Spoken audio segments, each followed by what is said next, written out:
ऐसा कहा जा रहा है कि रईसी के अंतिम संस्कार के तुरंत बाद ईरानी प्रॉक्सी इजराइल पर हमला कर सकते हैं। इसके लिए हूती ने लाल सागर में घेराबंदी कर लिया है। वो रॉकेट अटैक कर सकता है, साथ ही इजराइल पर मिसाइलें भी दाग सकता है। इसके अलावा भूमध्य सागर की तरफ से ईरानी प्रॉक्सी इस्लामिक रेजिस्टेंस सी ड्रोन से इजरायली पोर्ट को दहला सकते हैं, जबकि हमास एक बार फिर से 7 अक्टूबर जैसा हमला कर सकता है। उसके लड़ाके रॉकेट स्ट्राइक से इजरायली शहरों में तबाही मचाने को तैयार है।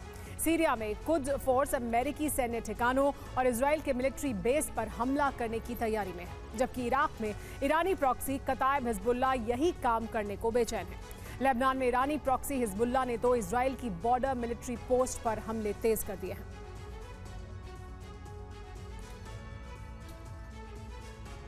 जबकि ईरान की आर्मी तैयार है। जैसे ही रईसी की मौत में साजिश के सबूत मिले तो फाइटर जेट इजराइल पर बम बरसा सकते हैं। शामिल होने कई इस्लामिक देशों के प्रतिनिधि पहुंचे, जिससे ये साफ हो गया कि ईरान के साथ कितने देश हैं। ईरान पहुंचने वालों में पाकिस्तान के प्रधानमंत्री शहबाज शरीफ, रूस की स्टेट ड्यूमा के चेयरमैन वोलोदिन, तालिबान के विदेश मंत्री आमिर खान मुताकी।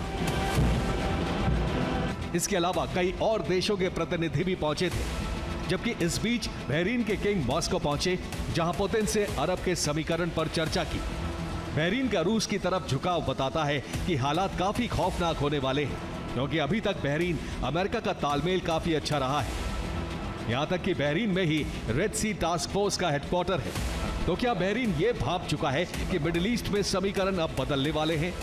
दूसरी ओर रईसी प्लेन क्रैश की इन्वेस्टिगेशन सामने आ रही है। रिपोर्ट रईसी के काफिले में शामिल 2 हेलीकॉप्टरों में मौजूद अधिकारियों ने दी है। उनके मुताबिक खराब मौसम की कोई जानकारी पहले से नहीं थी। आधे घंटे की उड़ान के बाद बादलों का एक छोटा सा टुकड़ा देखा गया था, लेकिन कोई कोहरा नहीं था।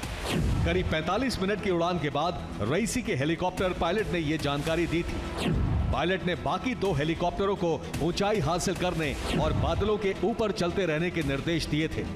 रईसी के हेलीकॉप्टर गायब होने से ठीक 2 सेकंड पहले अलर्ट दिया था। जब रईसी का हेलीकॉप्टर गायब हो गया तो बाकी 2 हेलीकॉप्टर ने पूरे इलाके के कई बार चक्कर लगाए, संपर्क करने का प्रयास किया, जिसमें तबरीज के इमाम आले हाशिम से कुछ सेकंड बात हुई थी, जिसमें वो सिर्फ इतना बोल पाए कि उनकी तबीयत ठीक नहीं है। इसके बाद संपर्क नहीं हो पाया और रईसी की मौत की खबर सामने आई। अब इस थ्योरी में ना तो हादसा समझ आ रहा है, ना ही षड्यंत्र। बस यहीं से इजराइल और पश्चिमी देशों के खिलाफ खेल शुरू हो जाता है। ईरानी प्रॉक्सी गाजा को लेकर पहले ही तमतमाए हुए हैं। अब रईसी की मौत पर वो इसे साजिश समझ रहे हैं, जिसका बदला लेने के लिए इजराइल विध्वंस का एक और अध्याय शुरू हो सकता है। Bureau report, TV9 Bharatvarsh.